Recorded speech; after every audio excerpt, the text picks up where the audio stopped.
زندگی ختم نہیں ہوا تو جو زندگی کے بقیہ دن باقی ہیں، جو رمضان المبارک کے بقیہ دن باقی ہیں، میرے عزیزو اس کا روزہ رکھ لیں، اس کا روزہ رکھ لیں۔ پتہ نہیں پھر ملاقات ہو نہ ہو، پتہ نہیں پھر یہ رمضان ملے یا نہ ملے، پتہ نہیں پھر یہ زندگی میں آئے یا نہ آئے۔ آج 23واں گزر گیا، آگے ابھی 6 باقی ہیں، آگے ابھی 6 باقی ہیں یا 5 باقی ہیں، جتنے بھی باقی ہیں ابھی سے نیت کر لیں کہ ہم نے کل لازمی روزہ رکھنا ہے۔ کچھ نہیں ہوگا، زندگی ختم نہیں ہوگی، مریں گے نہیں، ختم نہیں ہوں گے، بلکہ اس سے فائدہ ہوگا، بلکہ اس سے جسم کو بھی فائدہ ہوگا، اور ہمیشہ کا نہ ختم ہونے والا فائدہ وہ الگ ہے۔ تو رکھیں گے نا کل سے روزہ، کل سے روزہ نہیں چھوڑیں گے، کل سے لازمی روزہ رکھیں گے۔ میرے عزیزو، آج سے 2 دن پہلے ہمارے پڑوس کے اندر ایک آپ کی طرح کے ہمارے ایک رشتہ دار رہتے تھے، عصر کی نماز پڑھ کر آئے، عصر کی نماز پڑھنے کے بعد ان کی یہ پرچون کی دکان تھی، اس دکان کے اندر بیٹھ گئے، بالکل صحیح سلامت، کوئی بیماری نہیں، اور عمر بھی کتنی، 48 سال، کتنی عمر، 48 سال، ابھی تو بچہ جوان ہوا ہے، اس کی شادی کرنی ہے، 48 سال کے خود ہیں، پرچون کی دکان ہے، گھر اپنا ہے، کوئی پریشانی نہیں ہے، کوئی تنگ دستی نہیں ہے، لیکن عصر کی نماز کے بعد ان کو کیا پتہ تھا کہ یہ میری عصر کی نماز آج آخری عصر کی نماز ہے، ان کو کیا پتہ تھا کہ یہ آج میرا صبح جاگنا آخری صبح ہے، ان کو کیا پتہ تھا کہ یہ آج رات میری آخری رات ہے۔ وہ تو معمول کے مطابق دکان پر گئے، وہ تو معمول کے مطابق چیزیں بیچ رہے ہیں، اچانک ان کے پیٹ میں ایک درد ہوا، اور ایسا لگا کہ جیسے مجھے واش روم جانا ہے، جیسے میرا پخانہ آ رہا ہے۔ وہ واش روم کے اندر گئے، واش روم میں قضاء حاجت کی، باہر نکلے تو اچانک زمین پر گر گئے، اچانک زمین پر گر گئے۔ اب گھر والے بھاگے، کیا ہوا؟ دیکھا تو ان کو ہارٹ اٹیک ہو رہا ہے۔ کتنی عمر ہے؟ 48 سال۔ کوئی پریشانی نہیں، کوئی ٹینشن نہیں، معاشی پریشانی نہیں، کاروبار اپنا، دکان اپنی، بیٹا جوان، عمر زبردست، عمر صحت مند والی، کوئی بیماری نہیں، شوگر نہیں، بلڈ پریشر نہیں، ہر چیز کام کر رہی ہے۔ اس کے باوجود میرے دوستو وہ زندگی کا سفر ہار گئے،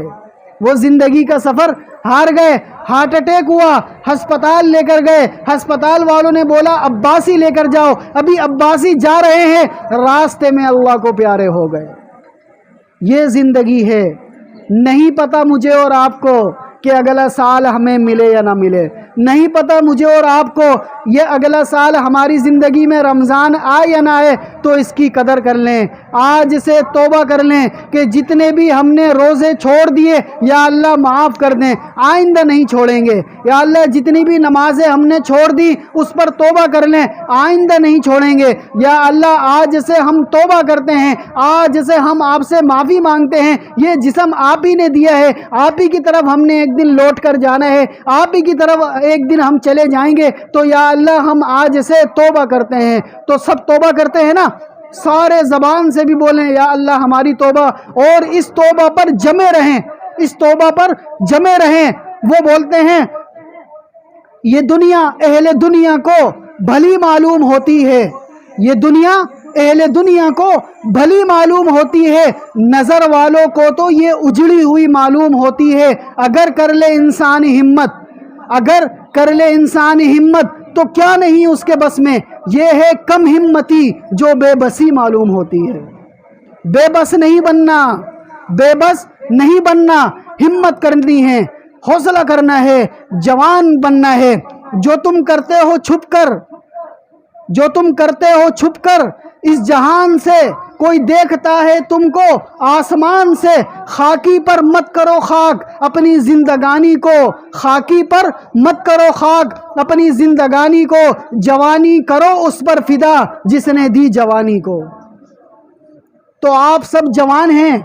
آپ سب جوان ہے، یہ جوانی اللہ نے دی ہے، اس جوانی کو اللہ پر فدا کرنا، اللہ کے احکامات کو ماننا، نماز پڑھنا، روزہ رکھنا، گناہوں سے بچنا اور اپنے جسم کو اللہ کی فرما برداری میں لگانا، یہی اس جوانی کی اصل عبادت ہے۔ اللہ رب العزت کو جوانی کی عبادت بڑی پسند ہے، اللہ رب العزت کو جوانی کی عبادت بڑی پسند ہے، کیونکہ جوانی کے اندر گناہ کرنے کا شوق زیادہ ہوتا ہے، کیونکہ جوانی کے اندر نشہ کرنے کا شوق زیادہ ہوتا ہے، کیونکہ جوانی کے اندر ہر چیز صحیح کام کر رہی ہوتی ہے، کیونکہ جوانی کے اندر شیطان زیادہ حملہ کرتا ہے، کیونکہ جوانی کے اندر نفسانی خواہشات زیادہ ہوتی ہیں۔ اسی جوانی کے اندر جو شخص اپنے آپ کو گناہوں سے بچائے گا، اسی جوانی کے اندر جو شخص اپنے آپ کو گناہوں سے بچائے گا، شیطان سے بچائے گا، نفسانی خواہشات سے بچائے گا، اس کے باوجود اللہ کی عبادت کرے گا، تو اس کی عبادت اس بڑھاپے کی عبادت سے زیادہ فائدہ مند ہوگی۔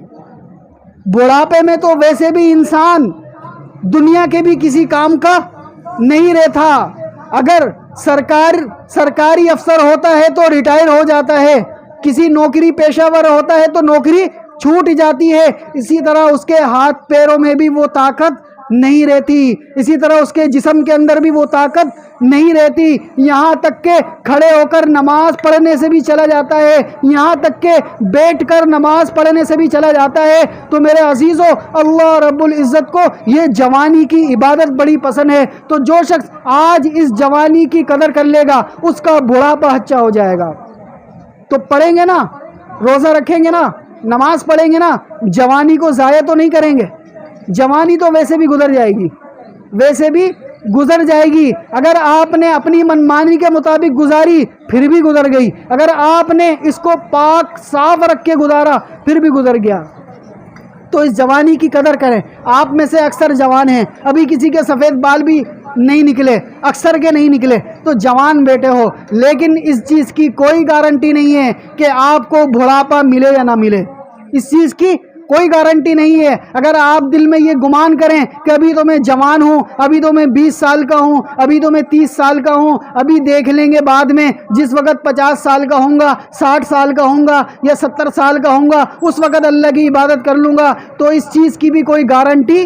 نہیں ہے۔ ہو سکتا ہے 30 سال کے بعد 31 سال نہیں ملے، ہو سکتا ہے 50 سال کے بعد 51 سال نہیں ملے، اس چیز کی کوئی گارنٹی نہیں ہے۔ تو سمجھدار آدمی وہی ہے کہ جس کو آپ علیہ الصلوۃ والسلام نے ارشاد فرمایا کہ سمجھدار آدمی، عقل مند آدمی، ہوشیار آدمی وہ ہے کہ جو مرنے سے پہلے مرنے کی تیاری کر لے، جو موت سے پہلے موت کی تیاری کر لے، اور جو قبر میں جانے سے پہلے قبر کی تیاری کر لے۔